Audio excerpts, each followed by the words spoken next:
الحمد لله نحمده ونستعينه ونستغفره ونؤمن به ونتوكل عليه ونعوذ بالله من شرور أنفسنا ومن سيئات أعمالنا من يهده الله فلا مضل له ومن يضلله فلا هادي له ونشهد أن لا إله إلا الله ونشهد أن سيدنا نبينا حبيبنا شفيعنا مولانا محمدا عبده ورسوله صلى الله عليه وسلم أما بعد فأعوذ بالله من الشيطان الرجيم بسم الله الرحمن الرحيم إن الله وملائكته يصلون على النبي يا أيها الذين آمنوا صلوا عليه وسلموا تسليما اللهم صل على سيدنا حبيبنا شفينا مولانا وسيلة إليك وآله وسلم اللهم صل على سيدنا حبيبنا شفينا مولانا معدن الجود والكرم وآله وسلم اللهم صل على سيدنا حبيبنا شفينا مولانا النبي الأمي وآله وسلم اللهم صل على سيدنا حبيبنا شفينا مولانا وسيلة إليك وآله وسلم اللهم صل على سيدنا حبيبنا شفينا مولانا معدن الجود والكرم وآله وسلم اللهم صل على سيدنا حبيبنا شفينا مولانا النبي الأمي وآله وسلم خطبة اليوم في سنة رسول الله صلى الله عليه وسلم আজকের খুতবা মহা সম্মানিত মহাপবিত্র হাবিব নূরে মুজাসসাম হাবিবুল্লাহ হুজুর পাক সাল্লাল্লাহু আলাইহি সাল্লামের মহা সম্মানিত মহাপবিত্র সুন্নত মোবারক সম্পর্কে সুবহানাল্লাহি ওয়া রাসূলুহু যিনি খালিক, যিনি মালিক, যিনি রব মহান আল্লাহ পাক, তিনি সম্মানিত কিতাব কালামুল্লাহ শরীফ নিঃশ্বাদ মোবারক করেন কুল বিফদলিল্লাহি ওয়া বিরহমাতিহি ফাবিযালিকা ফালিয়াফরাহু।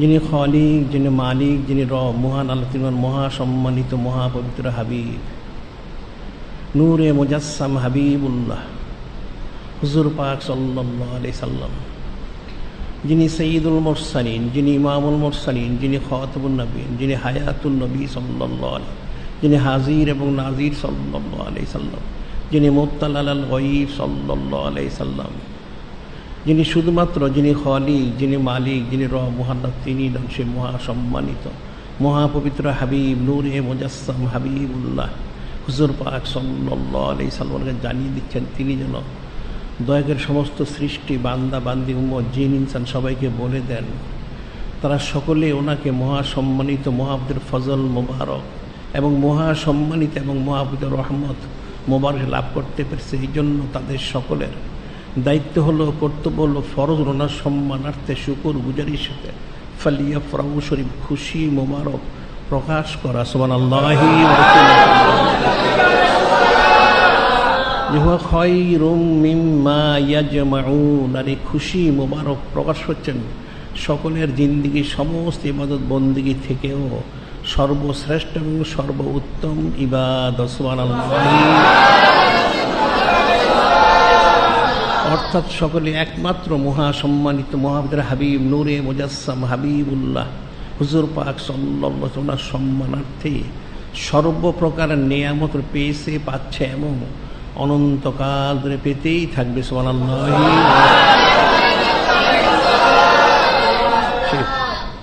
অসংখ্য অগণিত নেয়ামত, বিশেষ নেয়ামত, মহা সম্মানিত মহাপবিত্র এই সুন্নত মোবারক সুবহানাল্লাহি। যেহেতু মহাসম্মানিত মহাপবিত্র সুন্নত বলেছেন সরাসরি যিনি মহাসম্মানিত এবং মহাপবিত্র হাবিব নূরে মুজাসসাম হাবিবুল্লাহ হুজুর পাক সাল্লাল্লাহু আলাইহি ওয়াসাল্লামের সাথে সম্পৃক্ত এবং সংযুক্ত। সুবহানাল্লাহি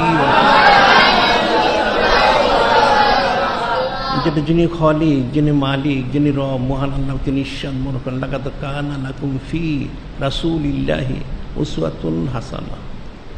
যিনি খালিক, যিনি মালিক, যিনি রব, মহান আল্লাহ, তিনি নিজের ইরশাদ মনে করেন নিশ্চয়ই তোমাদের জন্য লাকাদ কানা লাকুম ফি রাসূলিল্লাহি উসওয়াতুন হাসানাহ, মহাসম্মানিত মহাপবিত্র হাবিব নূরে মুজাসসাম হাবিবুল্লাহ হুজুর পাক সাল্লাল্লাহু আলাইহি ওয়াসাল্লাম ওনার মধ্যে উত্তম আদর্শ হাসানা মোবারক রয়েছেন। সুবহানাল্লাহি। অর্থাৎ সমস্ত বান্দা বান্দি জিন ইনসান উম্মত সবারই জন্য ফরজাইন হচ্ছে মহাসম্মানিত মহাপবিত্র হাবিব নূরে মুজাসসাম হাবিবুল্লাহ হুজুর পাক সাল্লাল্লাহু আলাইহি ওয়াসাল্লামকে ইত্তেবা করা। সুবহানাল্লাহি।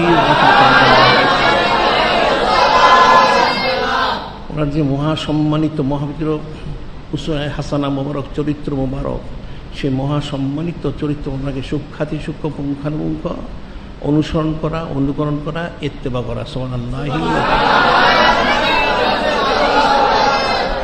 এখন সাধারণভাবে সুন্নত মোবারক, সুন্নত এই শব্দের অর্থ সাধারণ তর্জ তরিকার নিয়ম কানুন।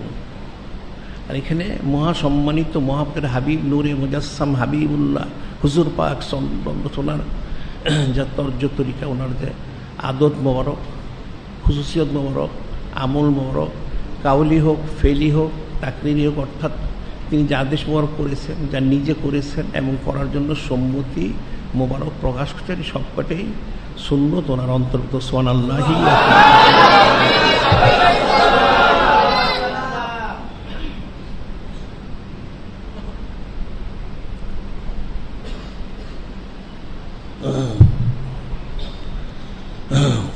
এই সুন্নত মোবারক ওনার যে গুরুত্ব, ফজিলত, এটা আসলে উম্মত উপলব্ধি না করার কারণে তারা সে বিষয়গুলি যথাযথ আমল করার যে ব্যবস্থা গ্রহণ করা সেটা তারা করতে পারে না। নাউযুবিল্লাহ।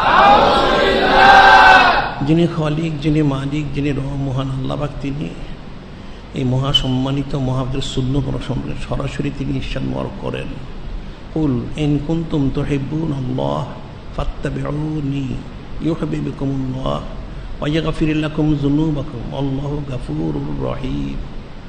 কুল আতিউল্লাহ ওয়ার রাসূলা ফাইন তাওয়াল্লাউ ফাইন্নাল্লাহা লা ইউহিব্বুল কাফিরিন। এই মহাসম্মানিত আয়াত শরীফ ওনার অর্থ হচ্ছেন সহজ এবং সরল অর্থ।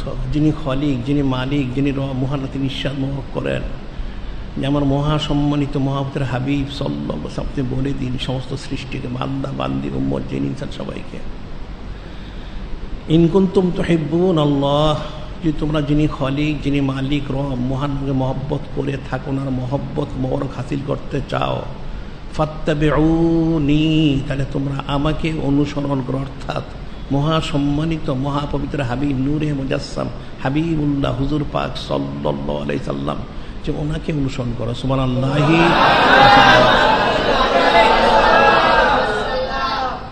যিনি খালিক, যিনি মালিক, যিনি রব, মহান আল্লাহ, ওনার মহব্বত মোবারককে হাসিল করতে চায় এমন কোনো বান্দা বান্দি জিন ইনসান নেই, উম্মত নেই যারা যিনি খালিক, যিনি মালিক, রব, মহান আল্লাহ, ওনার মহব্বত মোবারক সে চায় না। তাহলে তার দায়িত্ব কী করতো? সেটাই যিনি খালিক, যিনি মালিক, রব বলছেন ফাত্তাবিউনি, যে আমার মহাসম্মানিত মহাপবিত্র হাবিব নূরে মুজাসসাম হাবিবুল্লাহ হুজুর পাক সাল্লাল্লাহু আলাইহি সাল্লাম, ওনাকে তোমরা সুখ্যাতি সূক্ষ্ম পুঙ্খানুপুঙ্খ ইত্তেবা করো। সুবহানাল্লাহি। এখন এই ইত্তেবা করলে কি ফজিলত সে লাভ করবে সেটাও তিনি কিন্তু বলে দিয়েছেন। তিনি তো বললেন যে তোমরা ইত্তেবা করো, আমার মহব্বত মোবারক হাসিলের লোক, এখন তো মহব্বত লাভ করবে। এখন এই মহব্বত মোবারক লাভ করার বিনিময় তোমাদের কি দেওয়া হবে? যিনি খালিক, যিনি মালিক, রব, তিনি যে বলে দিচ্ছেন ইউহিব্বুকুমুল্লাহ, এক নাম্বার, ওয়া ইয়াগফির লাকুম যুনুবাকুম, দুই নাম্বার, আল্লাহু গাফুরুর রহিম, মানে তিন নাম্বার। তিনটা নেয়ামত বিশেষ করে ওই বান্দা বান্দি জিনের সাথে দেওয়া হবে। সুবহানাল্লাহি।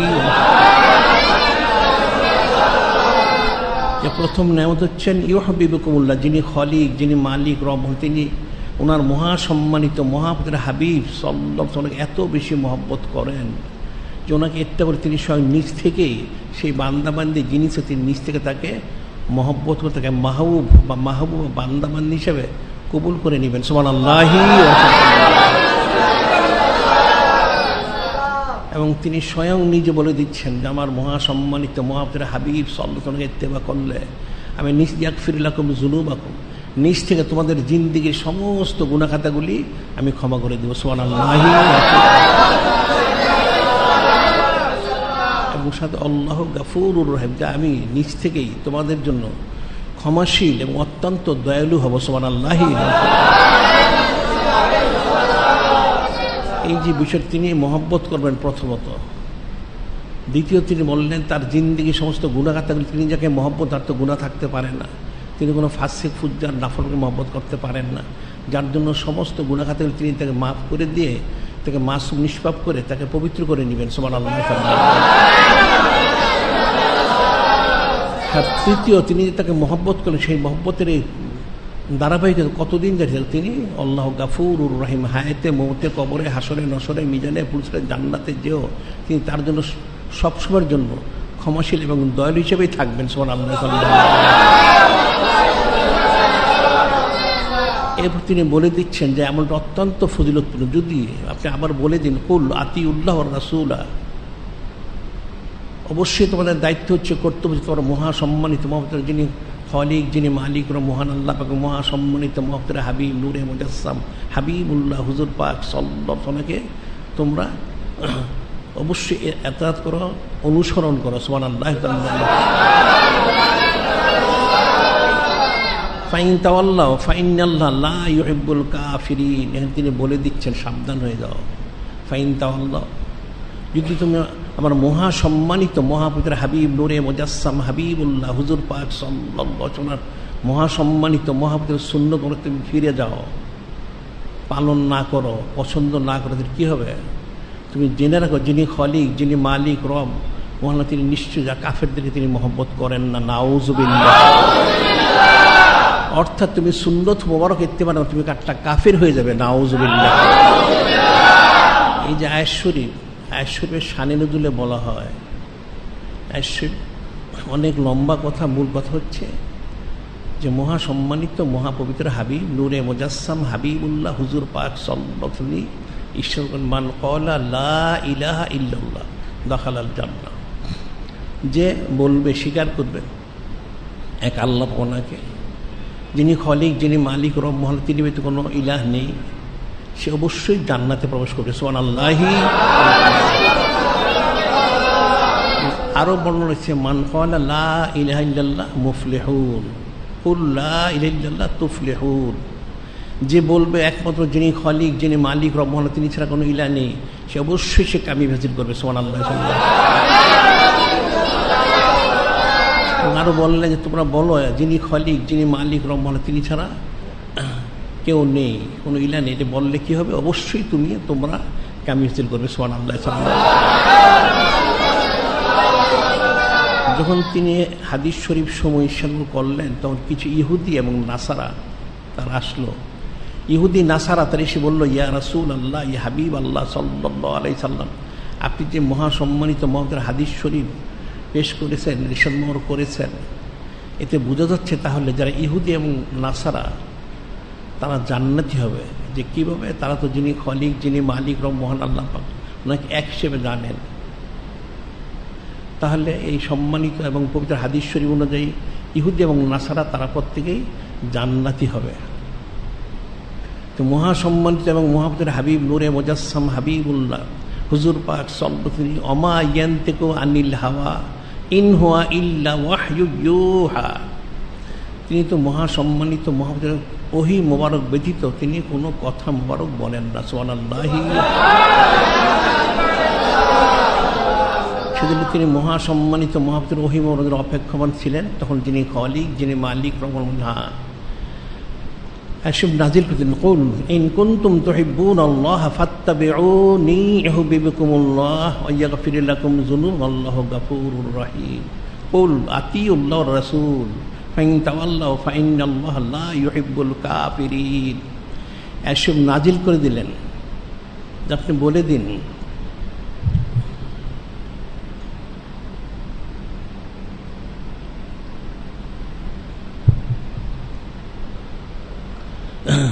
সত্যি তোমরা যিনি খালিক, যিনি মালিক ও আল্লাহ তোমরা যদি মহব্বত করেই থাকো ইহুদি নাসারারা, তাহলে আমার মহাসম্মানিত মুহাম্মদের হাবিব সাল্লাল্লাহু আলাইহি ওয়াসাল্লাম তোমরা ইত্তেবা করো। সুবহানাল্লাহি ওয়া রাসূলুল্লাহ। ওনাকে ইত্তেবা না করলে কিন্তু গুনাহ খাতা মাফ করা হবে না, তোমাদের কোনো মহব্বত করা হবে না এবং তোমাদের প্রতি দয়াও করা হবে না। তাহলে গুনাহ ইত্তেবা করলে মহব্বত করা হবে, গুনাহ খাতা মাফ করে বলতে আমি দয়ালু ক্ষমাশীল থাকবো। সুবহানাল্লাহি। তিনটে বিষয় বলে এরপর বললেন শুধু এতটুকু করে তোমরা অবশ্যই যিনি খালিক, যিনি মালিক ও মহান ওনাকে, ওনার মহাসম্মানিত মহাপুত্র হাবিব সাল্লাল্লাহু আলাইহি ওয়াসাল্লামকে অনুসরণ করো।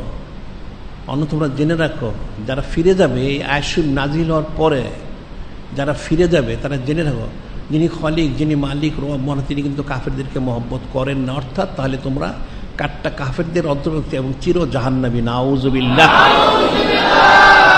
ইহুদিরা নাসারা যে বলেছিল তারা এখন লাজবাব হয়ে গেল যে মহাসম্মানিত মহাপুত্র হাবিব নূরে মুজাসসাম হাবিবুল্লাহ হুজুর পাক সাল্লাল্লাহু ওনাকে ইত্তেবা করা ব্যতীত যিনি খালিক, যিনি মালিক রব মহান আল্লাহ ওনার মহব্বত পাওয়া যাবে না।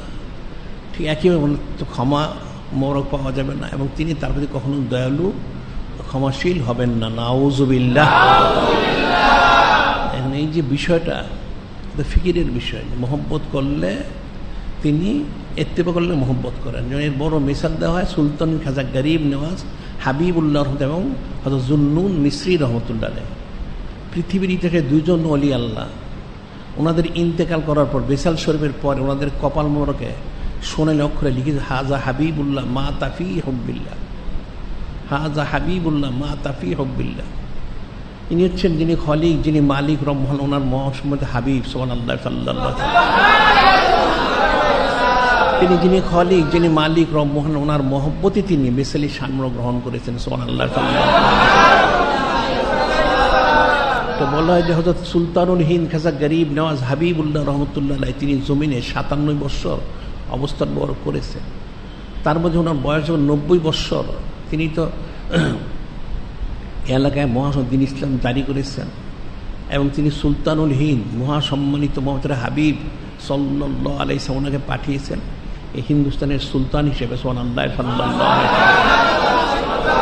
ওয়াসাল্লাম। যার জন্য বলা যায় কিয়ামত পর্যন্ত এই এলাকায় যত লোক ওলি আল্লাহ হবেন ওনাদের প্রত্যেকেরই ইচ্ছা অনিচ্ছা ওনার একটা অনুমোদন প্রয়োজন। সুবহানাল্লাহ সাল্লাল্লাহু আলাইহি ওয়াসাল্লাম। যার জন্য আমরা দেখতে পাই হযরত মুজাদ্দিদে আলফে সানি রহমতুল্লাহ তিনি অনেক বড় ওলি আল্লাহ, তিনিও কিন্তু সেই অনুমোদনের জন্য আজমির শরীফ তাশরিফ নিয়েছেন, জিয়ারত করছেন এবং তিনি ওনাকে একটা গিলাপ মোবারক দিয়েছিলেন। সেই গিলাপ মোবারকটা এনে হযরত মুজাদ্দিদে আলফে সানি তিনি ওনার মুরিদ মোতাকাদ খোলাফা ওনাদেরকে বললেন আমার বেসাল শরীফের পরে এই গিলাপ মোবারককে কেটে আমার কাফনের কাপড় তৈরি করবে এবং সেভাবে কাফন দাফন করবে। সুবহানাল্লাহি রাসূলুল্লাহ সাল্লাল্লাহু আলাইহি ওয়াসাল্লাম। সেভাবে করা হয়েছিল। সেই সুলতানুল হিন্দ খাজা গরিব নেওয়াজ হাবিবুল্লাহ রহমতুল্লাহ আলাইহি অনেক বড় ওলি আল্লাহ, তিনি যখন 90 বছর বয়স পর তিনি বিশেষ সাক্ষাৎ লাভ করলেন। এখন তো 24 ঘন্টায় জিয়ারতে থাকেন, তারপরে বিশেষ জিয়ারত যখন হলো তখন স্বয়ং যিনি মহাসম্মানিত মহাপবিত্র হাবিব নূরে মুজাসসাম হাবিবুল্লাহ হুজুর পাক সাল্লাল্লাহু আলাইহি ওয়াসাল্লাম করলেন হে মুঈনুদ্দিন। মুঈনুদ্দিন শব্দ হচ্ছে দিনের সাহায্যকারী। আপনি সত্যি দিনের সাহায্যকারী, আপনার দ্বারা অনেক লোক হেদায়েত হচ্ছে এবং বলতে গেলে প্রায় সমস্ত সুন্নত আপনার দ্বারা পালিত হচ্ছে, কিন্তু একটা বিশেষ সুন্নত এখনও বাকি রয়ে গেছে। আলোচনা শেষ হলো, ওনার ঘুম বেয়ে গেল, তিনি ফিকির করলেন কোন সুন্নত পরে ওনার স্মরণকেই স্মরণ করিয়ে দেওয়া হলো এখন আপনার নিসবত আজিম অর্থাৎ বিবাহ শাদী আপনি এখনও করেননি। তিনি নির্দেশ মোবারক অনুযায়ী পরপর 2খানা এই নিসবত আজিম শরীফ করলেন। সুবহানাল্লাহি ওয়া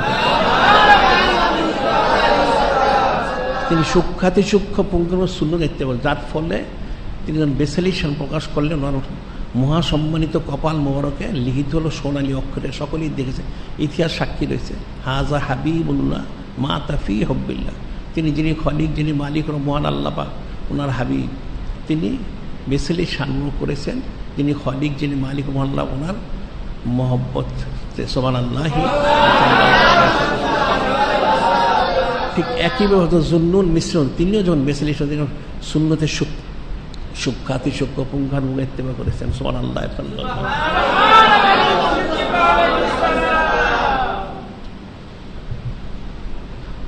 তিনি বেসেলি শানমুখ প্রকাশ করার পর ওনার কপাল মোর একইভাবে এই বিষয়টা সোনালী অক্ষরে লিখিত হয়ে গেছেন। সুবহানাল্লাহ। হাযা হাবিবুল্লাহ মাতা ফি হুব্বিল্লাহ। এই যে বিষয়টা, যিনি খলিক, যিনি মালিক, যিনি রব, তিনি প্রত্যেকটা বিষয় একটা দৃষ্টান্ত স্থাপন করে দেন। একটা দৃষ্টান্ত স্থাপন করলে তখন উম্মতের জন্য বিষয়টা বুঝতে সহজ যে কতটুকু ফজিলতপূর্ণ এই সুন্নাহ ইত্তেবা করা। আর এই জন্যই কিন্তু হযরত ইমাম আহমদ বিন হাম্বল রহমতুল্লাহ আলাইহি, যিনি হাম্বলি মাযহাবের ইমাম, তিনি ওনার শতকের তিনি মুজাদ্দিদ। সুবহানাল্লাহ। অনেক বড় আলিম, ফকি, সুফি সব কিছুই তিনি, মুফতি, মুহাদ্দিস, অনেক বড়, অত্যন্ত মোত্তাকি, যেটা একটা কল্পনাতীত বিষয়। তিনি কত মোত্তাকি ছিলেন। ওনার ছেলে কাজী ছিলেন, ইনি কিন্তু কোনো সরকারি পদ গ্রহণ করেননি। বললেন সরকাররা জবরদস্তি আমাকে জুলুম করায়, নাউজুবিল্লাহ। এখন ওনার কাজী যখন, ওনার ছেলে যখন কাজী হলেন, তখন তিনি কিন্তু ওনার কোনো খাবার তিনি কখনো খেতেন না, যে তোমার কোনো খাবার আমি খাবো না। একদিন ওনার ঘরে রুটি ছিল কিন্তু লবণ ছিল না, আটা ছিল। তো ওনারা খাদেম, ওনার ছেলে বাড়ি থেকে লবণ এনে সেই রুটি পাকিয়েছিলেন। ওনাকে খেতে দেওয়া হলো, যে লবণ পেলে কোথায়, যে কাজী সাহেবের বাড়ি থেকে নিয়ে, আমি খাবো না। ওটা রেখে দেওয়া হলো। কয়েকদিন পর এর মধ্যে যখন বললেন মানুষকে এটা দিয়ে দাও যদি কেউ নেয়, কিন্তু বলে দিবে আটা হচ্ছে ইমাম সাহেবের আর লবণ হচ্ছে কাজী সাহেবের। এটা কিন্তু ইমাম সাহেব গ্রহণ করেননি, তুমি ইচ্ছা করে গ্রহণ করতে পারো। যত ফকির মিসকিন আসলো কেউ সেটা গ্রহণ করলো না। শেষ পর্যন্ত সে খাদেম কী করবে, নষ্ট হচ্ছে, নদীতে ফেলে দিল। তিনি জীবনে সেটা কী করেছ, যে কেউ তো নিতে চায় না, আমি এটা নদীতে ফেলে দিই, সর্বনাশ করেছ, আজকে তোমার মাছ খাওয়া বন্ধ হয়ে গেল। সুবহানাল্লাহ। রাসূলুল্লাহ সাল্লাল্লাহু আলাইহি ওয়াসাল্লাম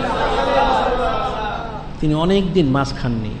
এই যে ওনার তাকওয়া পরহেজগারি, সে ইমাম আহমদ বিন হাম্বল, তিনি ফতোয়া দিলেন যে মহাসম্মানিত মহাপুরুষ সুন্নত মোবারক ইত্তেবা করা হচ্ছে ফরজ।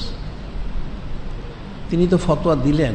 এখন ফতোয়া দেওয়ার পর ওনার সমাজে তো অনেক বড় বড় ইমাম মুস্তাহিদ ছিলেন। সেটা 164 ওনার বেলাদত শরীফ, 241 ওনার বেসাল শরীফ।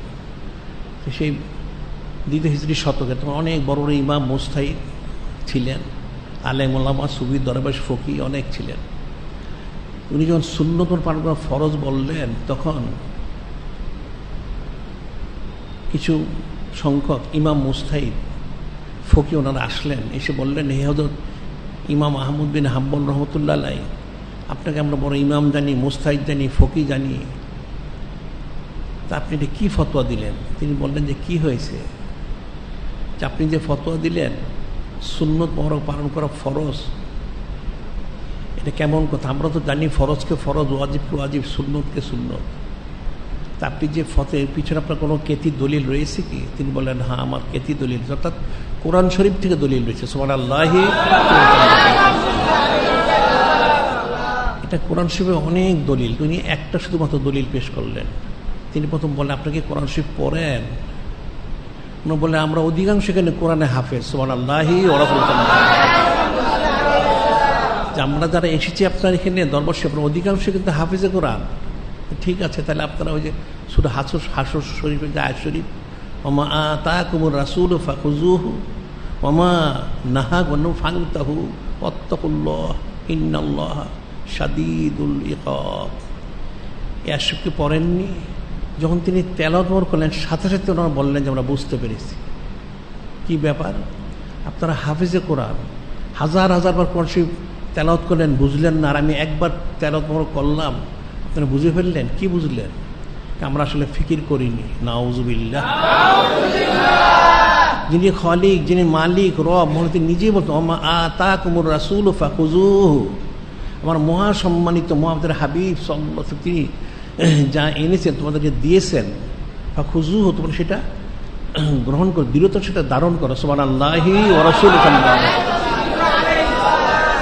ওয়া মা নাহাকুম আনহু ফান্তাহু, এবং আমার মহাসম্মানিত মহাতারা হাবিব তিনি যা করতে নিষেধ করেছেন সেটা তোমরা বিরত থাকো। যদি না তাহলে কী হবে? অত্তাকুল্লাহ, এই বিষয়ে যিনি খলিক, যিনি মালিক, ওর ভয় করো। এই আমল করার থেকে বিরত থাকার যে আদেশ এবং নিষেধ, এটা না করলে এই বিষয়ে যিনি খলিক, যিনি মালিক, রব মহান ভয় করো। ইন্নাল্লাহ শাদীদুল ইকাব, নিশ্চয় যিনি খলিক, যিনি মালিক, যিনি অত্যন্ত কঠিন শাস্তিদাতা। নাউযুবিল্লাহ। আমরা বুঝতে পেরেছি। কি বুঝতে পারলেন? এখানে সব আদেশ বর্গ করেছে, তো ফরজ হয়ে গেছে। হ্যাঁ, আপনি ঠিকই বলেছেন। আসলে মহাসম্মান সুন্নত পালন করা ফরজ আইন। সুবহানাল্লাহি ওয়া বিহামদিহি। এই যে বিষয়টা এখন এটা ফিকির করতে হবে। এই সুন্নত পালন করা যে না করলে যে বলা হচ্ছে ফাইন তাওয়াল্লাহু ফাইন্নাল্লাহা লা ইউহিব্বুল কাফিরিন, ফাইন তাওয়াল্লাহু ফাইন্নাল্লাহা লা ইউহিব্বুল কাফিরিন। তোমরা ফিরে যাও, তাহলে তোমরা জেনে রাখো যিনি খলিক, যিনি মালিক, যিনি রব মহান, তিনি কিন্তু কাফেরদেরকে মহব্বত করে। অর্থাৎ তাহলে তোমরা কাফের হয়ে যাবে। নাউযুবিল্লাহ। যেমন হাদিস শরীফে ইরশাদ বড় করা হয়েছে,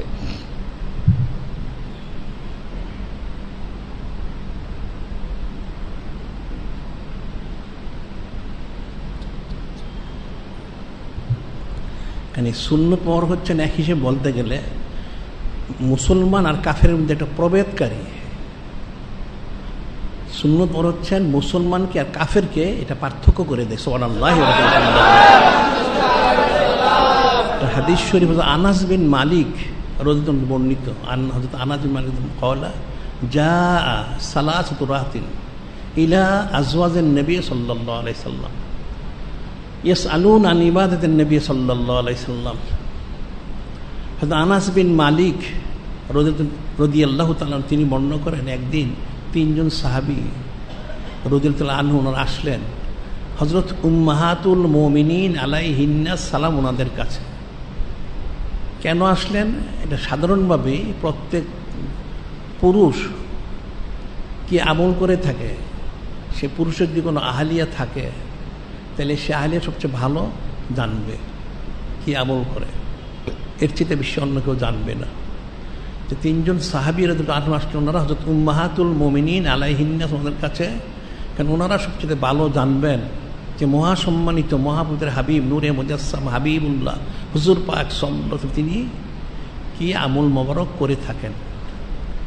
ইয়াসআলুনা আন ইবাদাতিন নবী সাল্লাল্লাহু আলাইহি সাল্লাম, ওনারা জিজ্ঞাসা করলেন তিনি কি করেন, রোজা রাখেন কতটা, কত রাত্রে সজাগ থাকেন, কতটুকু তিনি খাওয়া দাওয়া করেন, ওনাদের আহালিয়াল আলাউলাদ ওনাদের হক মরক তিনি কিভাবে কতটুকু আদায় করেন, ইত্যাদি ইত্যাদি। ফালাম্মা উখবিরু বিহা, ওনারা সব বললেন কাআন্নাহুম তাকালুহা ফাকালু আইনা নাহনু মিনান নবী সাল্লাল্লাহু আলাইহি ওয়াসাল্লাম কাদ গাফারাল্লাহু লাহু মা তাকদামা মা তাআখার। ফালাম্মা উখবিরু বিহা, ওনারা সব বললেন যে মহাসম্মানিত মহাপুত্র হাবিব সাল্লাল্লাহু তিনি রোজাও রাখেন, আবার অনেক সময় রোজা ছাড়াও থাকেন, রাতে তিনি সজাগ থাকেন, নামাজ কালাম পড়েন, আবার ঘুমিয়েও থাকেন, এবং ওনার যারা আহালিয়াল আল্লাহ প্রত্যেকের হক তিনি যথাযথ আদায় করেন। সুবহানাল্লাহি ওয়া বিহামদিহি। এই বিষয়টা শুনে তিনজন সাহাবী এর জন্য মনে চিন্তা করলেন, তাকাল্লুহা, ওনারা মনে করলেন বিষয়টা ওনার জন্য যথেষ্ট, আমাদের জন্য এটা কম হবে। আইনা নাহনু মিনান নবী সাল্লাল্লাহু আলাইহি সাল্লাম, যে মহাসম্মানিত মহাপুত্র হাবিব তিনি সঈদুল মুরসালিন, তিনি ইমাম, তিনি হাবিবুল্লাহ, তিনি ইমান, ওনার মহাসম্মানিত নাম উচ্চারণ মরক না করতে কেউ ইমানদার হতে পারে না। তো ওনার সম্মান কোথায়? এখানে বাসগত বলা হচ্ছে কাদ গাফারাল্লাহু লাহু মা তাকাদ্দাম মিন যামা মা তাআখার, অর্থাৎ তিনি তো মাসুম, মুতাহার মুতাহির, পবিত্র থেকে পবিত্রতম এবং পবিত্র তিনি দানকারী। সুবহানাল্লাহি। তাহলে সেই তুলনায় আমরা কোথায়? তাহলে আমাদের তো অনেক বেশি আমল করতে হবে, আমাদেরকে অনেক বেশি ফাকাল আহাদুহুম আম্মা আনা ফাউসাল্লিল লাইলা আবাদা। ফাকাল আহাদুহুম, ওনাদের একজন বললেন আম্মা আনা ফাউসাল্লিল লাইলা আবাদা, তাহলে আমি আজকে থেকে সারা রাত্র, আর রাতে কখনো আমি ঘুমাবো না, সারা রাত্র সজাগ থেকে থেকে আমি নামাজ কালাম পড়বো। সুবহানাল্লাহ। ফাকাল আল আখারু নাসমুদ্দাহার নাসমুন নাহার আবাদা ওয়ালা উফতিরু, আর বললাম এখন তো সারা জীবন আমি রোজা রাখবো, আর কখনো আমি রোজা ভঙ্গ করবো না। সুবহানাল্লাহ। وقال الآخرون আতাজুলুন নিসা ফালা তাজাওয়াজু আবাদা, আরেকজন এখন তো আমি আর ঘর সংসার করবো, বিবাহের সাথে আমি করবো না, ঘর সংসার করবো না, আমি একা একা থেকে 24 ঘন্টা আমি ইবাদত বন্দেগীতে মশগুল থাকবো। সুবহানাল্লাহ। এখন মহা সম্মানিত মহাপবিত্র হাবিব নূরে মুজাসসাম হাবিবুল্লাহ হুজুর পাক সাল্লাল্লাহু আলাইহি ওয়াসাল্লাম তিনি কিন্তু শুনলেন, তিনি বিষয়গুলি শুনলেন, শুনে ফাজাআন নাবিয়্যু সাল্লাল্লাহু আলাইহি ইলাইহি, তিনি আসলেন, তিনজন সাহাবী দুজনে বসে আলোচনা করতেছিলেন, আসলেন। ফাকুলতুম ফাকালা আনতুম কুলতুম কাযা ওয়া কাযা, ফাকালা রাসূলুল্লাহি সাল্লাল্লাহু আলাইহি ওয়াসাল্লাম, মহাসম্মানিত মহাপবিত্র হাবিব সাল্লাল্লাহু আলাইহি ওয়াসাল্লাম এসে বললেন, হে তিনজন সাহাবী, ওদের তো আপনারা কি এই কথা বলেছেন, কুলতুম কাযা ওয়া কাযা, যে আপনারা সারা রাত সজাগ থাকবেন না, আর কখনো ঘুমাবেন না, নামাজ কালাম করবেন, সারা জীবন রোজা রাখবেন, কখনো ভাঙবেন না, আর ঘর সংসার করবেন না, একা একা থাকবেন, লিখে বলেছেন। ওনারা বললেন, ইয়া রাসূল আল্লাহ, ইয়া হাবিব আল্লাহ, আমরা বলেছি, তো আমার উদ্দেশ্য হচ্ছে এর মাধ্যম দিয়ে আপনার রেজামন্দি অর্জন করা, যিনি খলিক, যিনি মালিক রব মহান, তিনি বলেন আল্লাহু ওয়া রাসূলুহু আহাক্কু ইরদুহু ইন কানু মুমিনিন, যিনি খলিক, যিনি মালিক, যিনি রব মহান, তিনি ইষ্টেম করেন, তাদের মোবাইল হয়ে থাকে, তাদের দায়িত্ব হলো, কর্তব্য হলো, যিনি খলিক, যিনি মালিক রব মহান আল্লাহ, যিনি মহাসম্মানিত মহাপবিত্র হাবিব সাল্লাল্লাহু আলাইহি ওয়াসাল্লাম, ওনাদেরকে যেন তারা সন্তুষ্ট করে। তা আপনাদের সন্তুষ্টি বড় হাসিলের লক্ষ্যে আমরা এই নিয়োগগুলি করেছি। সুবহানাল্লাহ। ওনারা তো বললেন, তখন মহাসম্মানিত মহাপবিত্র হাবিব নূরে মুজাসসাম হাবিবুল্লাহ হুজুর পাক সাল্লাল্লাহু আলাইহি ওয়াসাল্লাম তিনি কি বললেন, আমা ইন্নী লাখশাকুম লিল্লাহ আতকাকুম লাহু, তিনি বলেন সাবধান হয়ে যাও সমস্ত বান্দাবান্দি জিনিস, আমা ইন্নী লাখশাকুম লিল্লাহ আতকাকুম লাহু, নিশ্চয় আমি আপনাদের চাইতে যিনি খলিক, যিনি মালিক মহান, ওনাকে বেশি ভয় করে থাকি। সুবহানাল্লাহ। এবং আপনাদের চেয়ে আমার বেশি তাকওয়া পরহেজগারি দিনদারি রয়েছে। সুবহানাল্লাহ। সাল্লাল্লাহু আলাইহি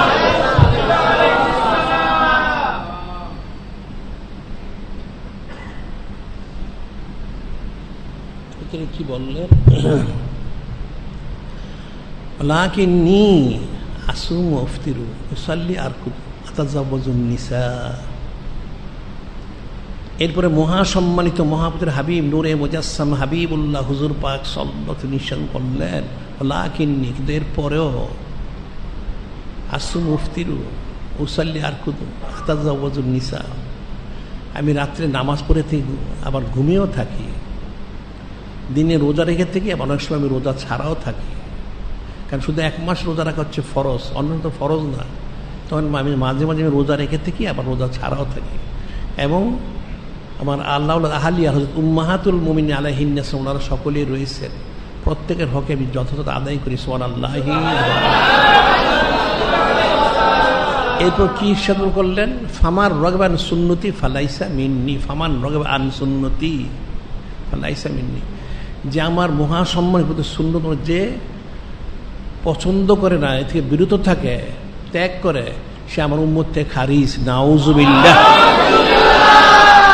এটা কিন্তু সে আয়াত শরীফেরই ব্যাখ্যা বলা হচ্ছে, ফাইন তাওয়াল্লাউ ফাইন্নাল্লাহ লা ইউহিব্বুল কাফিরিন, তোমরা ফিরে যাও, জেনে রেখো যিনি খলিক, যিনি মালিক রহমান, তিনি কাফেরদেরকে মহব্বত করেন, তোমরা কাফের হয়ে যাবে। নাউজুবিল্লাহ। তো মহাসম্মানিত মহাপবিত্র হাবিব নূরে মুজাসসাম হাবিবুল্লাহ হুজুর পাক সাল্লাল্লাহু আলাইহি ওয়াসাল্লাম তিনি ইরশাদ করেন যে ফামান রাগিবা আন সুন্নতি, ফামান রাগিবা আন সুন্নতি, যে আমার মহাসম্মানিত সুন্নত থেকে যে ফিরে গেল, বিরত থাকলো, যে পছন্দ করলো না, সে আমার উম্মত থেকে খারিজ, সে কাফির। নাউজুবিল্লাহ। তাহলে সুন্নতের ফজিলত কতটুকু, এটা একটা কল্পনাতীত বিষয়। এটা কিন্তু মানুষ ফিকির করে পারবে না এটা ফজিলত, সুন্নত কোনো ফজিলত যাতে কতটুকু, এটা কত সূক্ষ্মাতি সূক্ষ্ম ইত্তেবা করতে হবে। হাদিস সঙ্গে রয়ে গেছে, আবু হুরায়রা থেকে বর্ণিত রয়েছে হাদিস ইবনে আব্বাস থেকে একাধিক, মান তামাসসাকা সুন্নতি ইনদা ফালাহু আজরু মিআতি শাহীদ। একটা হাদিস, মান তামাসসাকা বিসুন্নতি ইনদা ফাসাদি উম্মতি ফালাহু আজরু মিআতি শাহীদ। যে আমার উম্মতের ফিতনা ফাসাদের যুগে 1000 হিজরি পর হচ্ছে ফিতনা ফাসাদের যুগ, একটা সুন্নাহ আঁকড়িয়ে থাকবে, কি হবে তাকে 100 শহীদ ওনাদের সমবেত ফজিলত দেওয়া হবে। সুবহানাল্লাহি। কেমন 100 শহীদ? বদর এবং উহুদের যে যারা শহীদি শানগুলো প্রকাশ করেছেন ওনাদের মতো 100 জনের শহীদি দরজা, ওনাদের যে ফজিলত সেটা দেওয়া হবে। সুবহানাল্লাহ। বলা হচ্ছে হযরত আবু হুরায়রা ইবনে আব্বাস থেকে বর্ণিত, হযরত আবু হুরায়রা থেকে বর্ণিত রয়েছে, আল কাইমু বিসুন্নতি, আল কাইমু বিসুন্নতি, যে আমার সুন্নতে কায়েম করলো, লাহু আজরু মিআতি শাহীদ ইনদা ফাসাদি উম্মতি। আল কাইমু বিসুন্নতি ইনদা ফাসাদি উম্মতি লাহু আজরু মিআতি শাহীদ। আল মুতামাসসিকু বিসুন্নতি ইনদা ফাসাদি উম্মতি লাহু আজরু মিআতি শাহীদ। যে আমার সুন্নত কায়েম করলো, সুন্নত মোবারকে দৃঢ়তা ধারণ করলো আখিরি জামানা 1000 হিজরি পরে, সে প্রতি সুন্নত মোবারক ওনার বিনিময়, যে সুন্নত মোবারকটা লুপ্ত হয়ে গেছে, মানুষের আমল থেকে হারিয়ে গেছে, সেই সুন্নত সে কায়েম করলো, ধারণ করলো এবং দৃঢ়তার সাথে পালন করলো মৃত্যু পর্যন্ত, প্রতি সুন্নত মোবারক ওনার বিনিময় 100 শহীদ ওনাদের সমবেত ফজিলত লাভ করবে। সুবহানাল্লাহ। এবং সুন্নতের ফজিলত কতটুকু, যেটা আমরা বলে থাকি, সৃষ্টির শুরু থেকে শেষ পর্যন্ত কিয়ামত পর্যন্ত, তারপরেও যদি ধরা হয়, সকলের আমল যদি এক পাল্লায় রাখা হয়, আর মহাসম্মানিত মুহাম্মদের হাবিব নূরে মুজাসসাম হাবিবুল্লাহ হুজুর পাক সাল্লাল্লাহু আলাইহি ওয়াসাল্লাম একখানা সুন্নাহ যদি এক পাল্লায় রাখা হয়, তাহলে সেই পাল্লা ওনারই ওজন বেশি হবে। সুবহানাল্লাহ।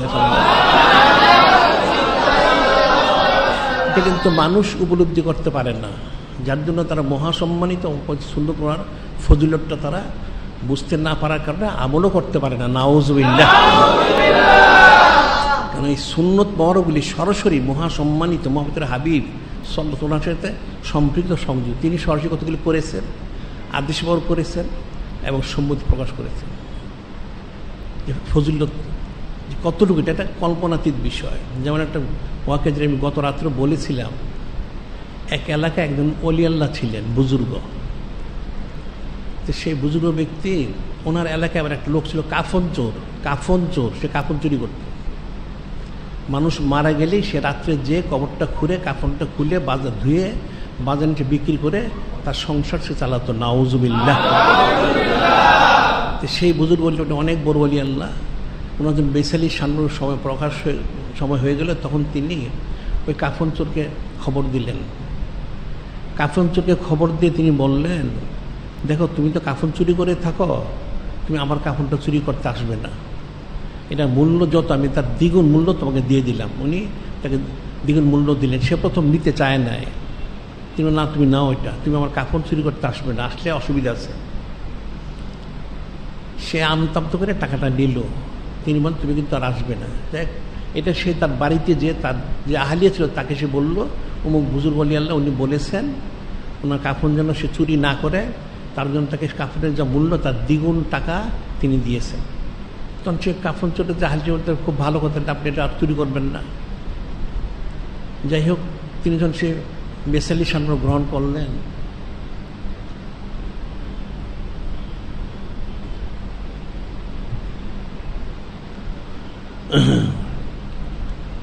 গ্রহণ করার পর সেই রাত্রে সেই কাফন চোর উসখুস করতেছিল কখন সে বের হবে, চুরি করবে। তার হালিয়ে বললো এটা তো যাওয়া ঠিক হবে না, কারণ তিনি তো সব টাকা দিয়েছেন। সে তার কাছে অস্বীকার করলো, মিথ্যা বললো, সে যাবে না। ঠিক আছে, তার হালিয়ে যখন ঘুমিয়ে গেল, সে চাদর গায়ে দিয়ে ওই খুন্তি টন্তি যা নিয়ে মাটি খুঁড়তে হয় সেগুলি নিয়ে সে বের হয়ে গেল। সে বেরোয় সে বুজুর্গ ব্যক্তি ওনার সে মাদার শরীফে সে গেল। সেখানে যে সে মাটি খুঁড়ল, মাটি খুঁড়ে যখন সেই বুজুর্গ ব্যক্তির জিসিম ওর বের হয়ে গেল, তখন সে মাথা মরক থেকে আফুল টানতে শুরু করলো। খোলার জন্য। তার যখন সিনা পরিমাণ আসলো, সিনা থেকে পেট মাঝামাঝি, তখন সে বুঝলো, তার হাত ধরে ফেললেন, যাই তুই এখানে কেন কাফন চুরি করতে আসছস, তোকে না কাফনের টাকা দিয়ে দেওয়া হয়েছে। এটা যখন সে চোর শুনলো, সে ভয়ে এটা শুনে, সে দেখানে কখনো মৃত ব্যক্তি কথা বলে, সে হার্ট ফেল করে ওটা ওখানেই মারা গেল।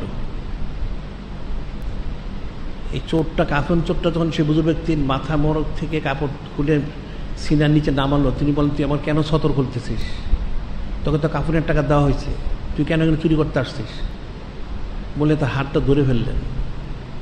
সে ভয়ে কাফন চোরটা এখানে মারা গেল। এখন যখন মারা গেল, মারা যাওয়ার পর ওই বুজুর্গ ব্যক্তি, ওনার বিশিষ্ট খলিফা একজন, কোনো বর্ণনায় প্রধান খলিফা, ওনাকে তিনি স্বপ্নে দেখালেন যে তোমরা এক কাজ করো, আমার এই মাজার শরীফে তোমরা আসো, এসে দেখো একটা লোক মারা গেছে, এই লোকটাকে গোসল করে কাফন পরে দাফন আমার এই পাশে তাকে দাফন করে দাও। তখন সে খলিফা জানতে চাইলে, হুজুর বেয়াদবি মাফ করবেন, এই লোকটা আপনার রজস্বীর এখানে গিয়ে সে গেল, কী কারণে মারা গেল, আর তাকে কি কারণে আপনার পাশে দাফন করতে হবে। তিনি বললেন, দেখো আসলে এই লোকটা আমাদের এলাকার মশহুর কাফন চোর, তাই কিন্তু আমি দুনিয়ায় থাকতেই কাফনের দ্বিগুণ দাম দিয়েছি, আমি তাকে বলেছিলাম তুমি আমার কাফন চুরি করতে এসো না, সে কিন্তু এসেছিল। এসে যখন কাফনটা আমার খুলতে খুলতে আমার সিনার নিচে নিয়ে গেল, আমি তাকে হাত ধরে বললাম, তোকে তো আমি বলেছিলাম তুই আমার কাফন চুরি করতে আসবি না, তোকে আমি দ্বিগুণ দাম দিচ্ছি, তুই কেন আসলি। সে ভয়ে চোরটা মারা গেছে। তখন সে খলিফা বললেন স্বপ্নে যে হুজুর বেয়াদবি মাফ করবেন, তাহলে মারা গেছে ভালো কথা, তাকে এখান থেকে আমরা নিয়ে অন্যখানে দাফন করে, না আমার পাশে দাফন করে দাও। কি কারণ, আমি যে তাকে স্পর্শ করেছি, হাত দিয়ে ধরেছি, আমার স্পর্শ করার কারণে যিনি খলিক, যিনি মালিক ও মানব, তিনি তাকে ক্ষমা করে নাজাত দিয়ে দিয়েছেন। সুবহানাল্লাহ। এই যে বিষয়টা কিন্তু অনেক ফিকির এখানে রয়েছে, ফিকির না করলে বোঝা সম্ভব নয় যে আমি যে তাকে হাত দিয়ে ধরেছি, আমার ধরার কারণে, আমার স্পর্শের কারণে যিনি খলিক, যিনি মালিক, হচ্ছে কাফন চোর হওয়ার পরেও তাকে ক্ষমা করে তাকে নাজাত দিয়ে দিয়েছেন, এবং এই জন্য আমার পাশেই তাকে তোমরা দাফন করে দাও। সুবহানাল্লাহ। সত্যি তাই করা হলো। এখানটা ফিকিরের বিষয়। একজন বুজুর্গ বললে অনেক বড় হইলে ঠিক আছে, যেমন কিতাবে বর্ণিত রয়েছে হযরত গাউসুল আজম সৈয়দুল আউলিয়া বড় পীর রহমাতুল্লাহ, সুলতান খাজা গরিব নওয়াজ হাবিবুল্লাহ রহমাতুল্লাহ, হযরত মুজাদ্দিদ আল ইসলাম, ওনাদের সমপর্যায়ে যারা আউলিয়া কেরাম বড় শ্রেণীর, ওনাদের প্রত্যেকের শানে কিন্তু শত শতবার, হাজারবার এলহাম এলকা হয়েছে, গাফারতুল্লাকা অমান তাওয়াসালা বিকা বে ওয়াস্তিন ও বেগাইর অর্থে ইলা ইয়ামুল কিয়ামা। গাফারতু, আমি আপনাকে ক্ষমা করে দিলাম, এবং আপনাকে যারা মধ্যস্থ, বিনা মধ্যস্থতা কেমন পর্যন্ত উসিলা করবে মহব্বত করে, আমি সবাইকে ক্ষমা করে দিলাম। সুবহানাল্লাহ। এই যে বিষয়টা, এখন একজন ওলি আল্লাহ স্পর্শ করার কারণে সে চোরকে ক্ষমা করে নাজাত দেওয়া হলো, তাহলে সুন্নত ওমরের ফজিলত কতটুকু। যিনি মহাসম্মানী হাফিজ, তিনি নিজে আমল করলেন, করতে বললেন। সুবহানাল্লাহ। এটা কিন্তু হাদিস শরীফে রয়েছে, হযরত জাবির বর্ণিত, মান লা তামাসুন নার, লা তামাসুন নার, মুসলমান রনি ওয়া রহমান রনি, লা তামাসুন নার, জাহান্নামের আগুন কখনো স্পর্শ করবে না। কাদেরকে? মান রনি ওয়া রহমান রনি, যারা আমাকে দেখেছেন সাহাবাই কিরাম রাদিয়াল্লাহু, ওনাদেরকে যারা দেখছেন তাবি, ওনাদেরকে কখনো জাহান্নামের আগুন স্পর্শ করে। সুবহানাল্লাহ।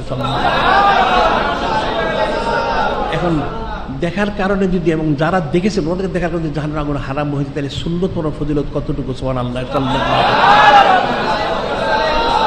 এগুলি ফিকির না করলে বোঝা যাবে না। ইমাম আহমদ বিন হাম্বল বললেন সুন্নত ওর পালন করা ফরজ। ওনার সমসাময়িক বড় ইমাম মুস্তাহিদ, যারা হাজার হাজার বার কালামটি পড়েছেন, তারা কিন্তু বুঝতে পারেননি, যখন ফিকির করলেন তখন বুঝতে পারলেন। সুবহানাল্লাহ।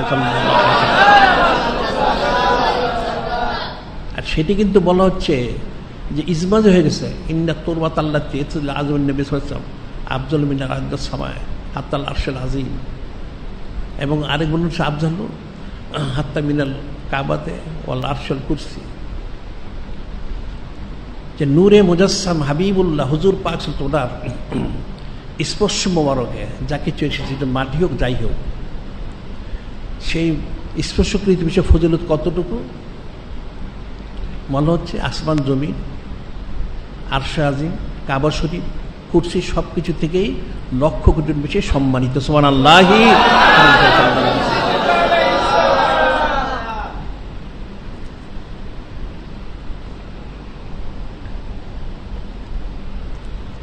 তাই যদি হয়ে থাকে স্পর্শ মোবারকের কারণে তো ফজিলত, সেই জন্য আমরা বলি যে রওজা শরীফ, এটা ওনাকে বলে থাকে শুধু রওজা শরীফ, নাউজুবিল্লাহ, শুধু রওজা শরীফ না, যত কিছু স্পর্শ করে এসেছেন সমস্ত সম্মানিত, ফজিলত এত সম্মানিত যে আরশ, কুরসি, কাবা শরীফ সব কিছু থেকেই সম্মানিত। সুবহানাল্লাহ। কারণ একজন ওলি আল্লাহ একবার স্পর্শ করার কারণে চোর যদি ক্ষমাপ্রাপ্ত হয়, নাজাত প্রাপ্ত হয়, তাহলে স্পর্শকৃত বিষয়গুলি মহাসম্মানিত মোহাম্মদ হাবিব সুবহানাল্লাহ, তাহলে কতটুকু ফজিলত হবে এটা ফিকির করতে হবে। তাহলে সুন্নত মোনার ফজিলত কতটুকু? একখানা সুন্নত মোনার সৃষ্টি সকলের অনন্তকালের জন্য সকলের আমল এক পাল্লায় দিলেও একখানা সুন্নত মোনার সমান ফজিলত হবে না। সুবহানাল্লাহি। তাহলে সুন্নত মোনার ফজিলত অনুযায়ী কতটুকু আমলের গুরুত্ব রয়েছে এটা ফিকির করতে হবে।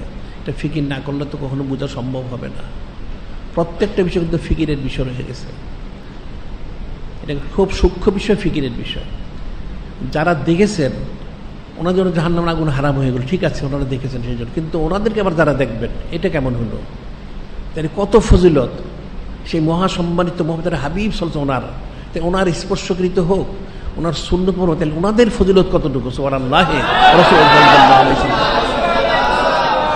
সেই জন্য ফামান রাগিবান সুন্নতি ফালাইসা মিন্নি, যেমন সুন্নতকে অপছন্দ করলো সেমন উম্মতে খারি, সে জাহান্নামী, সে কাফির। নাউজুবিল্লাহ। এটা যিনি খলিক, যিনি মালিক বলে দিলেন, ফাইন তাওয়াল্লাহু ফাইন্নাল্লাহা লা ইউহিব্বুল কাফিরিন। যিনি খলিক, যিনি মালিক, মনে কাফেরদের কখনো তিনি মহব্বত করেন না। যারা আমার সুন্নত ফিরে গেল এরা কাফের বাইরে, এদেরকে তিনি কোনোদিন মহব্বত করবেন না। নাউজুবিল্লাহ। তাহলে কিন্তু ফিকির করতে, ফিকিরের বিষয়, এটা ফিকির না করলে তাহলে বুঝবে কি করে? এই প্রসঙ্গে বলা হয় এখানে আয়াত শরীফ নাজিল করা হলো। কি আয়াত শরীফ? যিনি খলিক, যিনি মালিক, ওনা নাজিল করলেন, ইয়া আইয়ুহাল্লাযীনা আমানু লা তুহাররিমু তাইয়্যিবাতি মা আহাল্লাল্লাহু লাকুম ওয়া লা তা'তাদু ইন্নাল্লাহা লা ইউহিব্বুল মু'তাদিন।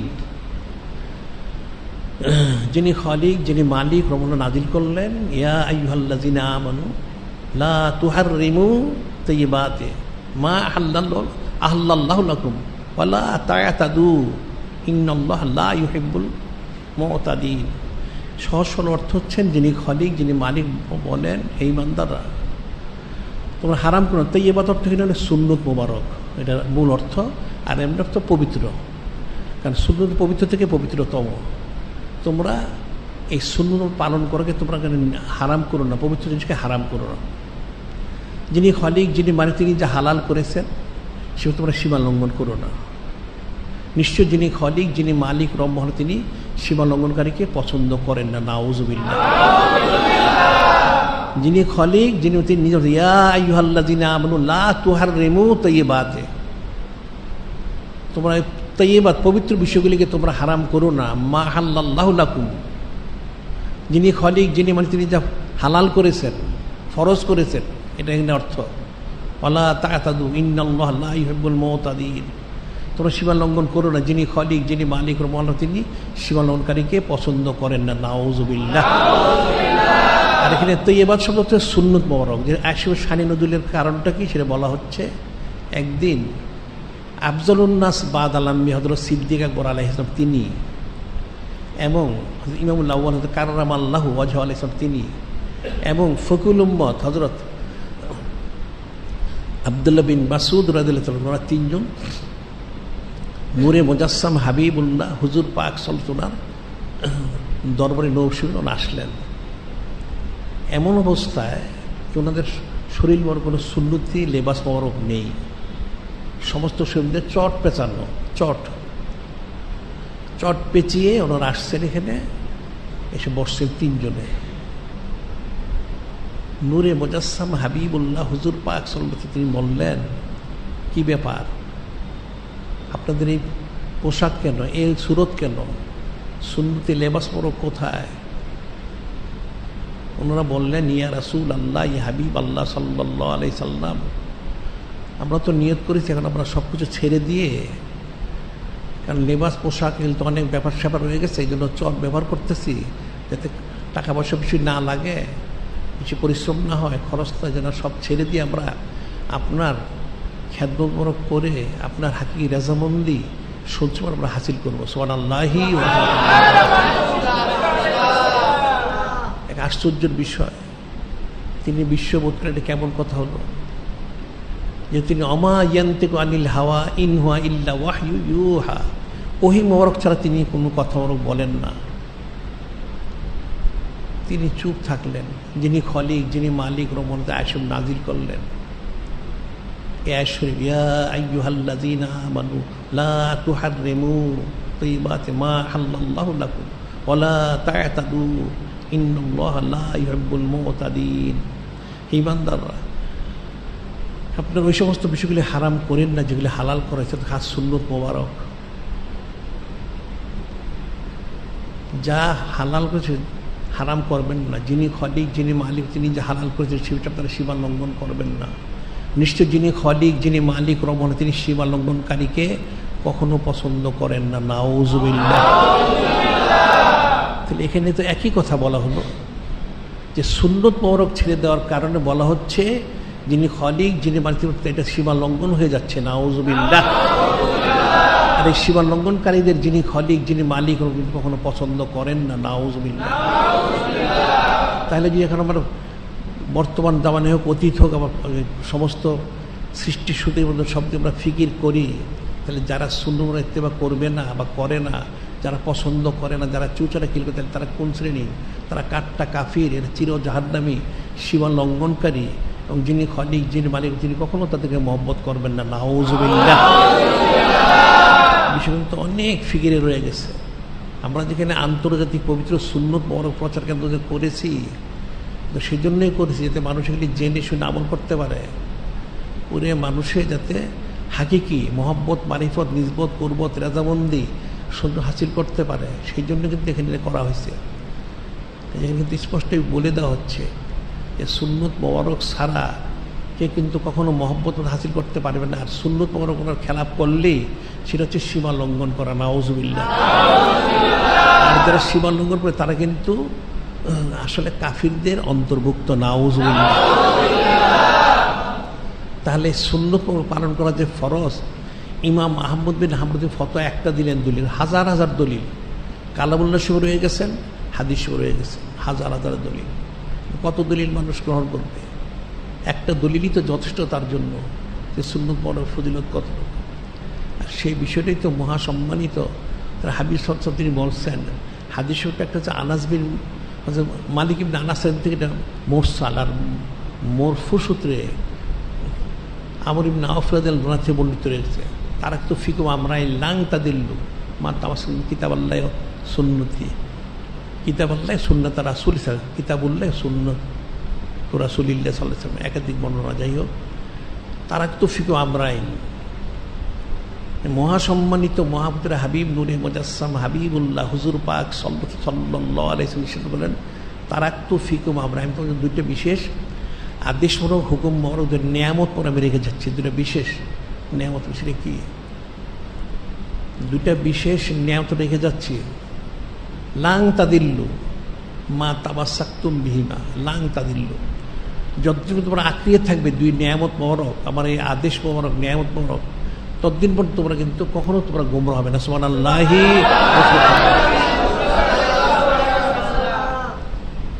কি কিতাব আল্লাহ সুন্নাত রাসূলি, কিতাবুল্লাহ সুন্নাত রাসূলি সাল্লাল্লাহু আলাইহি সাল্লাম।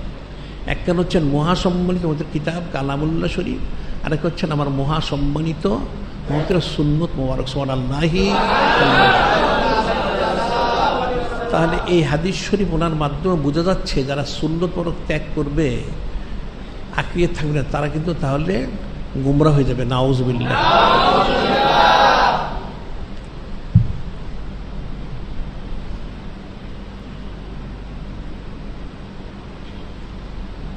কিন্তু বলা হচ্ছে লাং তাদিল্লু, কখনো তোমরা গোমরা হবে না। লাং তাদিল্লু,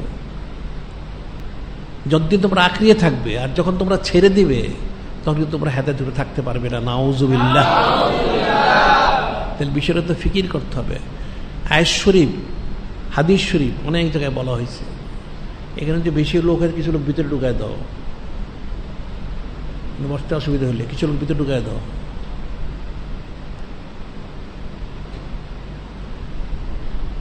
ঠিক আছে, কিছু লোক তো ঢুকায় দাও।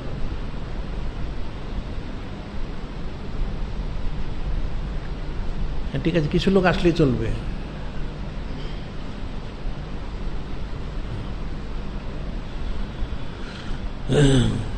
এখন এটা কিন্তু ফিকির করতে হবে।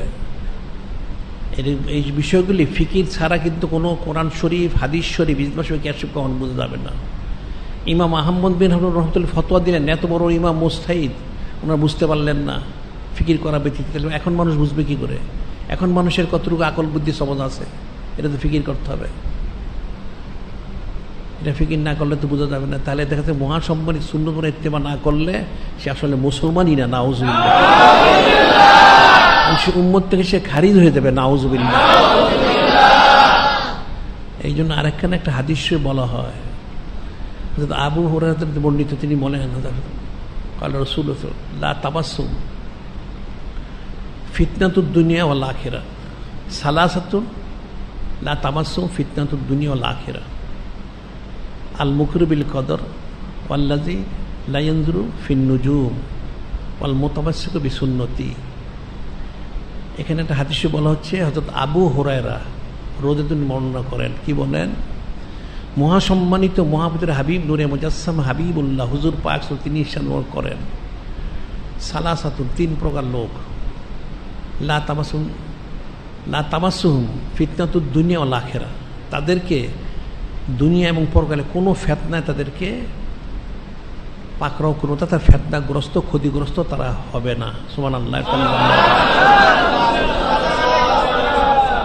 তিনি তিন প্রকার লোকটা বর্ণনা দিলেন, কিন্তু শেষের বর্ণনা হচ্ছে মূল, সেটা বলতেছে আল মুকরু বিল কদর, যারা তকদির বিশ্বাস করে, এক নম্বর। দুই নম্বর আল্লাযী লা ইয়ানজুরু ফিন নুজুম, যারা তারকা, এখন লোক আছে তারকা দেখে তারা ভাগ্য নির্ধারণ করে বৃষ্টি হবে না হবে। নাউজুবিল্লাহ। এগুলি যারা বিশ্বাস করে না। এরপরে বললেন আল মুতামাসসিকু বিসুন্নতি, যারা আমার সুন্নতকে দৃঢ়তা ধারণ করে, এরা কখনো ইহকাল পরকালে কখনো ক্ষতিগ্রস্ত হবেন না। সুবহানাল্লাহ। প্রকৃতপক্ষে আগের দুইটাই কিন্তু সুন্নত পরণ অন্তর্ভুক্ত, অর্থাৎ এখানে দুইটা বিষয় বলা যায়, তকদির বিশ্বাস করা, তারকার গণনা এটা বিশ্বাস না করা। এই ধরনের যত আমল, এগুলি যারা করবে না তারাই আবার সুন্নত ধারণ করবে, এবং তাদের ইহকাল পরকালে কোনো ফিতনা তাদেরকে ক্ষতিগ্রস্ত করতে পারবে না। সুবহানাল্লাহ। দেখা যারা সুন্নত পরক যারা আঁকড়িয়ে ধরবে না, তারা ইহকাল পরকালে তারা ক্ষতিগ্রস্ত হবে। নাউজুবিল্লাহ।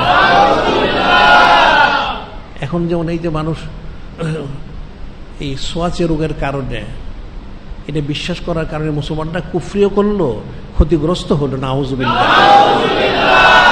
এটা কিন্তু ইহকালে যেমন তারা ক্ষতিগ্রস্ত হয়ে গেল, ফিতনাগ্রস্ত, পরকালে তারা কিন্তু ক্ষতিগ্রস্ত, কারণ তারা কাফের হয়ে গেছে। নাউজুবিল্লাহ। যারা এই সোয়াচে রোগ বিশ্বাস করবে, এটা কিন্তু একজনই ইমানদার না। নাউজুবিল্লাহ।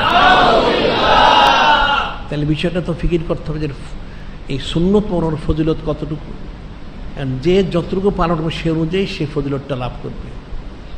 আমাদের এখানে আমরা সুন্নত মোবারক প্রচার কেন্দ্র করেছি, আমরা বলি যে সারা পৃথিবীতে প্রত্যেক জায়গায় করার জন্য, যাতে সুন্নত যখন পালন করবে তখন সে বেদাত থেকে, বেসরাত থেকে, ফিতনা থেকে, কুফরি শিরকি থেকে সে আফসাব সে বেঁচে যাবে। সুবহানাল্লাহ।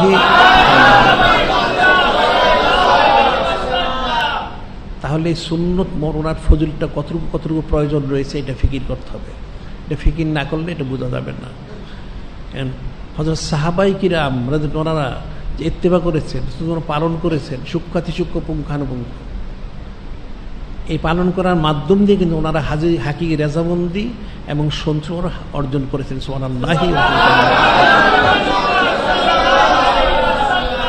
এখন আয়াত শরীফটা যখন নাজিল হলো যে তোমরা পবিত্র জিনিসকে হারাম করো না, তখন তিনজন সাহাবী এই আফজালুন্নাস বাদ আলিম সিদ্দিক আকবর আলাইহিস সালাম তিনি, হযরত ইমাম আউয়াল আলাইহিস সালাম তিনি, এবং ফকিল উম্মত ইবনে মাসুদ রাদিয়াল্লাহু তিনজনে উঠে গেলেন দরবারে। নবশক্তি উঠে ওরা বের হয়ে গেলেন। বের হয়ে গিয়ে আবার সেই চটগুলি খুলে রেখে এই সুন্নতের লেবাস পরে তিনি আবার ওনারা দরবার নবশক্তি ওনারা তাশরিফ আনলেন। সুবহানাল্লাহি। তখন মহাসম্মানিত মহাপবিত্র হাবিব নূরে মুজাসসাম হাবিবুল্লাহ হুজুর পাক তিনি অত্যন্ত সন্তুষ্টিকর প্রকাশ করলেন। সুবহানাল্লাহি। সেটাই লাকাদ কানা লাকুম ফি রাসূলিল্লাহি উসওয়াতুন হাসানাহ। যিনি খলিক, যিনি মালিক রব মহান নিজে বলে দিচ্ছেন, বিষয়টা তো সোজা কথা না। নিশ্চয় তোমাদের জন্য যিনি মহাসম্মানিত মহাপবিত্র রসুল সাল্লাল্লাহু আলাইহি সাল্লাম ওনার মধ্যেই উসওয়া হাসানাহ উত্তম আদর্শ মুবারক রয়েছেন। সুবহানাল্লাহি। এখন এখানে ফিকিরের বিষয় আমরা যে বলে থাকি যে সৈয়দুল আয়াত শরীফ, ফালিয়া ফরাউ শরীফ, সৈয়দুল আয়াত শরীফ সবচেয়ে বড় ঈদ, এবং খুশি মন প্রকাশ করা ঠিক কীভাবে করবে? এখন মহাসম্মানিত মহাপবিত্র হাবিব নূরে মুজাসসাম হাবিবুল্লাহ হুজুর পাক সাল্লাল্লাহু আলাইহি ওয়াসাল্লাম আমরা লাভ করতে পারলাম। এখন ওনাকে আমরা পেয়ে খুশি যে হয়েছি তার প্রমাণটা কোথায়? কিন্তু প্রমাণ দিতে পারবে না যে উনিকে পাওয়ার খুশি হইল, তার নিদর্শনটা কোথায়? যদি সে ওনাকে এই মহাসম্মান সুন্দর ইত্তেবা করে, ওনাকে সূক্ষ্ম থেকে অনুসরণ করে, তখন সে বোঝা যাবে যে হ্যাঁ ওনাকে লাভ করার কারণে ওনাকে অনুসরণ করে সে খুশি মরক প্রকাশ করতেছে। সুবহানাল্লাহি। কাজে যখন খুশি মন প্রকাশ করলো সে দেখা যাচ্ছে ওনার বিপরীত চলে যাচ্ছে। নাউযুবিল্লাহ। তাহলে সে তো দেখাচ্ছে ওনাকে পেয়ে সে খুশি হয়নি। নাউযুবিল্লাহ। কোনো লোক কোনো নিয়ামত পেলে সে খুশি প্রকাশ করে যে আমি নিয়ামতটা পেয়েছি। পরীক্ষায় পাশ করলেও, একটা চাকরি পেলে, একটা ব্যবসায় লাভ হলে, বিবাহ শাদী করলে, সন্তান হলে, ইত্যাদি ইত্যাদি, ঘরবাড়ি বানালে, জায়গা সম্পত্তি কিনলে সে খুশি হয়। এতে কিন্তু সে কখনো না খুশি প্রকাশ করে না। মানুষকে সে বলে বেড়ায় যাকে বলার প্রয়োজন, অথবা মানুষকে অনেক সে মিষ্টি খাওয়ায়, অনেক কিছু করে। তাহলে এখানে যে মহাসম্মানিত মহাপবিত্র হাবিব নূরে মুজাসসাম হাবিবুল্লাহ হুজুর পাক সাল্লাল্লাহু আলাইহি ওয়াসাল্লাম আমরা লাভ করতে পারলাম। তাহলে ওনার এই পাড়ার খুশি হয়ে মানুষ কয়জন কাকে মিষ্টি খাওয়াইছে, কতদিন সে মেহমানদারি করেছে, কতদিন সেটা প্রকাশ করেছে, এবং কতদিন বলেছে যে ওনাকে মহব্বত করার জন্য, ওনাকে অনুসরণ করার জন্য। এটা তো ফিকির করতে হবে। ওনার সম্মানার্থে সে কী করেছে, কতটুকু করেছে। একটা লোকের সন্ধানে সে তো অনেক কিছু করে, তাহলে এখানে সে কী করলো? তাহলে ওনার যদি মহাসম্মানিত ওদের সুন্নত সে ইত্তেবা করতে না পারে, সে উম্মত থাকে কী করে? সে কী করে উম্মত দাবি করবে? এটা কিন্তু ফিকির করতে হবে। অথচ সাহাবায়ে কিরাম রাদিয়াল্লাহু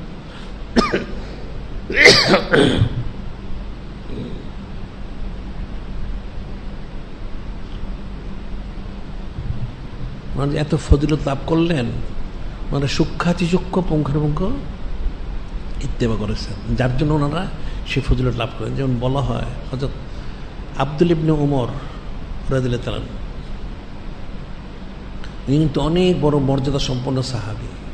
অর্থাৎ সাইয়্যিদুনা ফারুক আজম উনি যখন বেসেলি সম্মান প্রকাশ করবেন, সাদাতি শান, তখন ওনাকে অনেক লোক এসে বললেন, শত শত লোক, যে আপনি দয়া করে আপনার পরে আপনার সম্মানিত আওলাদ হযরত আব্দুল ইবনে উমর ওনাকে আপনার খলিফা মনোনীত করুন, উনি উপযুক্ত।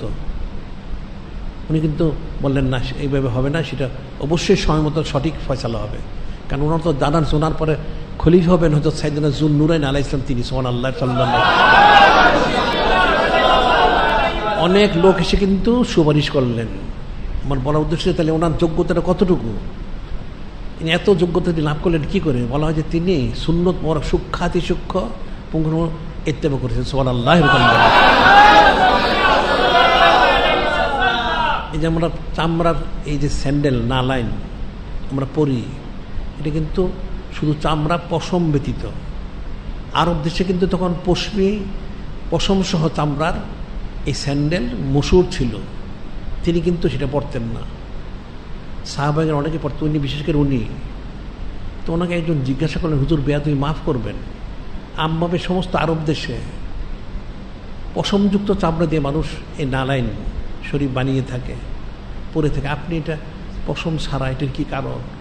তিনি বললেন যে আসলে আমি তো মহাসম্মানিত মোহাম্মদের হাবিব নূরে মুজাসসাম হাবিবুল্লাহ হুজুর পাক সম্পর্কে আমি দেখেছি, তিনি এই পশম ছাড়া চামড়া দিয়ে নারায়ণ শরীফ তৈরি করে তিনি ব্যবহার করেছেন। সুবহানাল্লাহি।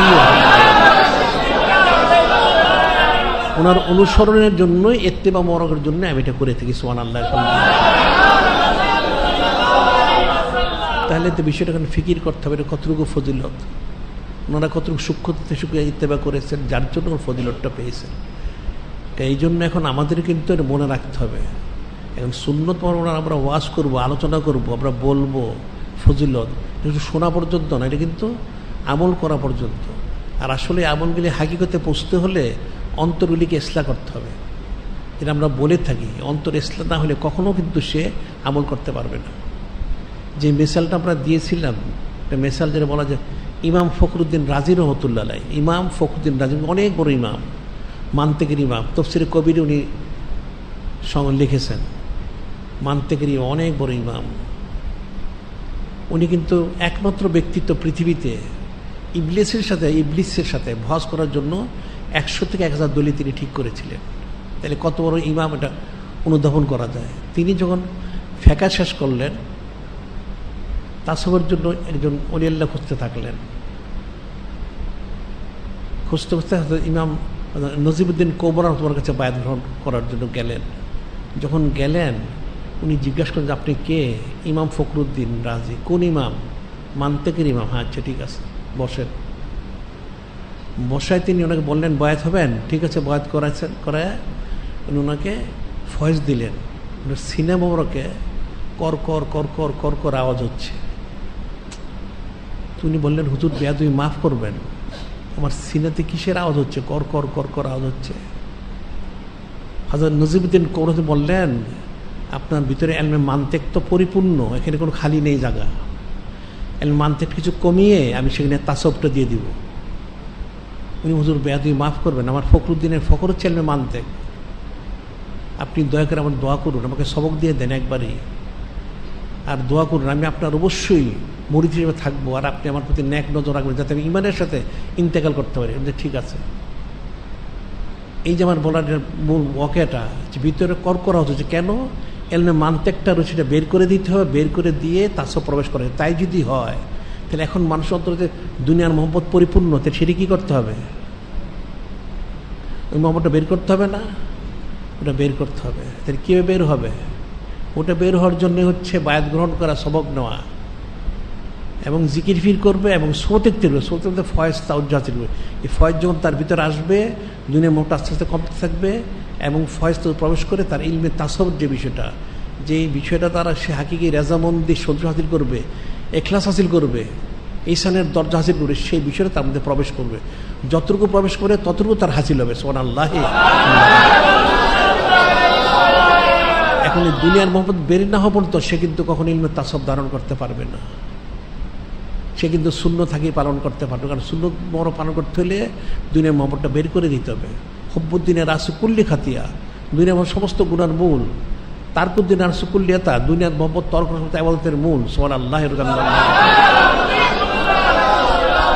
তাহলে এটা মনে রাখতে হবে সবাইকে। এখন প্রত্যেকেরই যার সবক রমাদান শরীফতে অতিবাহিত হয়ে গেছেন, 1 ঘন্টা জিকির করা, 24 ঘন্টার মধ্যে 1 ঘন্টা বের করে কমপক্ষে জিকির করা উচিত, এবং যতটুকু সম্ভব ঘন ঘন সবক ইখতিয়ার করা উচিত। ফয়েজ তাওজ্জুহ হাসিল, তাতে তার অন্তরের যে গালিজগুলি দুনিয়া মোহাম্মদটা বের হয়ে যাবে, তখন সেখানে ইলমে তাসব মোহাম্মদ মানে প্রবেশ করবে। তারপর এখন আস্তে আস্তে সমস্ত আমলগুলি করা সহজ সময় সে খালেস আল্লাহওয়ালা এবং আল্লাহওয়ালি হওয়াটাও সহজ এবং সম্ভব হয়ে যাবে। সুবহানাল্লাহ। যিনি খালিক, যিনি মালিক রহমানের জন্য হাকিকিভাবে তিনি সমস্ত মুসলমান পুরুষ মহিলা যিনি ইনসান সবাইকে কামেল সাহেব বায়াত গ্রহণ করে সবক নিয়ে জিকির ফিকির করার সাথে সাথে সদক্তের করার মাধ্যম দিয়ে ফয়েজ হাসিল করে হাকিকি আল্লাহ এবং আল্লাহর জন্য তৌফিক দান করেন।